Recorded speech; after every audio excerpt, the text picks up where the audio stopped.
Good morning. I'm joining you from the beautiful city of Quebec, where I have been spending a little bit of time and actually staying in the building behind me. So this actually was the site of the first grocery store in Quebec City. This ancient walled city is perhaps one of the most beautiful and certainly one that is most well known for its food. So I thought I would join you with a Nutribyte. I've been inspired to talk nutrition here in Quebec City, and today's Nutribyte is going to center on feasting on fungi and a little bit of extra few tidbits that I've been inspired regarding in Quebec City. So beginning with a little bit of look at why maybe you should consider feasting on fungi, in addition to the fact that they are just incredibly delectable, is that they contain a compound called the beta-glucans. And the beta-glucans are exceedingly famous. No matter how sexy-minded you are, you'll find them to be incredibly intriguing. And in fact, I found an article just this morning that I was dorking out with a little bit in Molecular Nutrition and Food Research, published in 2014, volume 58. And that article is one that I want to read to you a little bit about. I'm having a little bit of trouble here in Quebec with my internet, and so I have the article on another computer. But I want to read to you a little bit about the beta-glucans. Now, I want you to bear in mind that this review article looked at these compounds, which are polymers of glucose. So unlike the polymers of glucose that we're used to, like when we think about the starches in potatoes, or the polymer that forms glycogen in our liver, these are polymers of glucose that have 1,3 linkages rather than 1,4 linkages. They have the linkage between carbon number 1 and carbon number 3 in the glucose ring. So they're a little bit different. But these are found in mushrooms and oats and barley, and also in yeast. So in baker's yeast, the beta-glucans are very well known for their antimicrobial capabilities. They're anti-carcinogenic, their lipid and body weight lowering capacities, and they are also known to be immunostimulatory. That's a tricky concept, because what it means is they actually do cause our body to react in an immune way, but that can be a good thing in the right doses and in people who are maybe likely to have respiratory infection. And so the article that I want to read to you a little bit about is one that addresses a bit of that immunostimulatory factor, and this was actually a full review article, meaning that it went back through a lot of different articles and put those all together. And so the passage that I want to read is one from the human studies. So certain literature has identified 12 human studies performed on the effects of oral administered yeast-derived beta-glucans, and 6 of the studies are addressed the effects of upper respiratory tract infections following heavy exercise. Now this is where I get jazzed, is that they were looking at athletes in this case, and they were looking at the fact that athletes, because we're doing a lot of working out. Actually, I've done like 100 of the 200 kilometers of bike paths, either running or biking, while I've been here in Quebec. So incredible bike paths, so incredible food, incredible bike paths. It doesn't get much better than this jazz.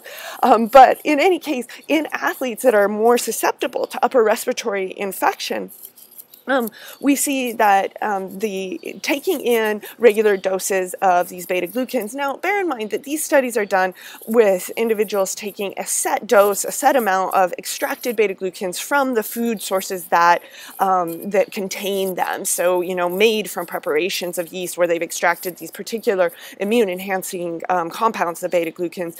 But bear in mind, right, that we can say that these are still got to be a pretty good part of a balanced diet.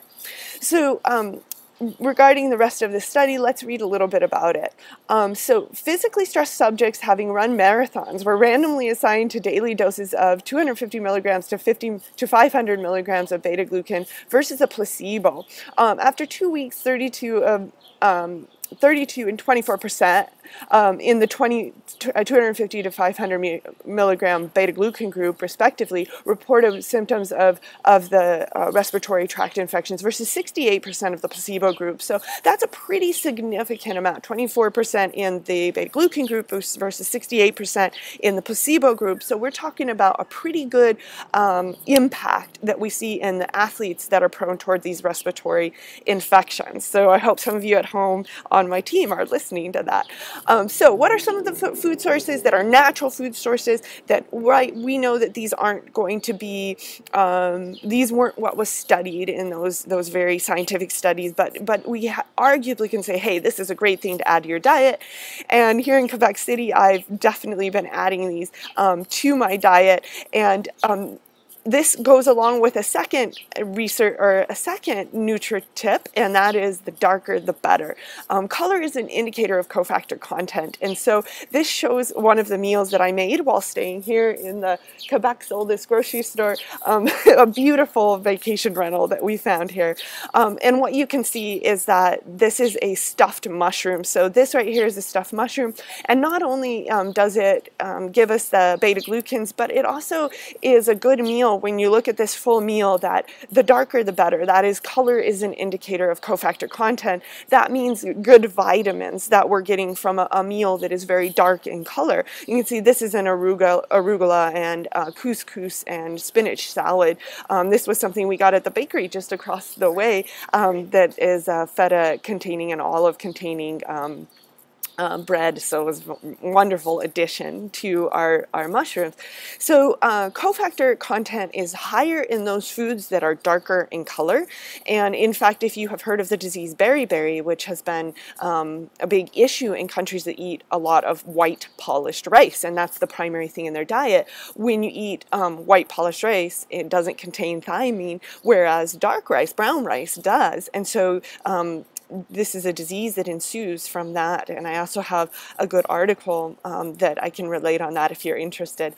But I want to relate to you a quick recipe for what I'm calling Mendeleevs mushrooms, because I was actually upstairs sleeping and came up with these in the middle of the night, this recipe, and so Mendeleev came up with the periodic table. He's said to have come up with it in a dream, which we know, in fact, he had so many things that were in his mind already that the relaxation of sleep just allowed him to come up with that idea. So here is the recipe for the stuffed mushroom that you see in this picture here, and I basically just took 4 portobello mushrooms and I took the innards out, set those aside, chopped those up into little pieces, and added them to the filling. The filling also contained my mango and pineapple salsa, which is half of a yellow onion, which I then marinate in balsamic or red wine vinegar, lemon juice, and salt, and let it marinate, and then add a little olive oil usually, and then 2 diced mangoes, half of a pineapple, a jalapeno, and some cilantro. Then dice up some tofu as well, mix this all in with a diced roasted red pepper and a little onion and some sharp cheddar cheese, and mix those all together, beat in 2 eggs, and it makes a nice kind of thick yet moist stuffing for the mushrooms. Stuff that all into the mushrooms and bake these for about 20 minutes at about 350 degrees, and you get this wonderful, incredibly tasting, delectable stuffed mushroom. So I hope that you feel better about the fungus among us and you're ready to get jazzed and feast on fungi. So the next time you come to Quebec City and you do hundreds of miles of biking, you can also eat some of the fungus among us. Now, quick note, please don't ever pick fungi out in the wilderness unless you know a lot about shrooms. All right, have a wonderful day. So just wanted to show you inside of the beautiful vacation rental. This is the lovely kitchen where I cooked the incredible stuffed shrooms. And I'm going to take you upstairs to the bathroom where you can see out of the bathroom and see into the square where the oldest walled church in North America is found. So we're running up to the bathroom. It's nothing like having this kind of view from your bathroom.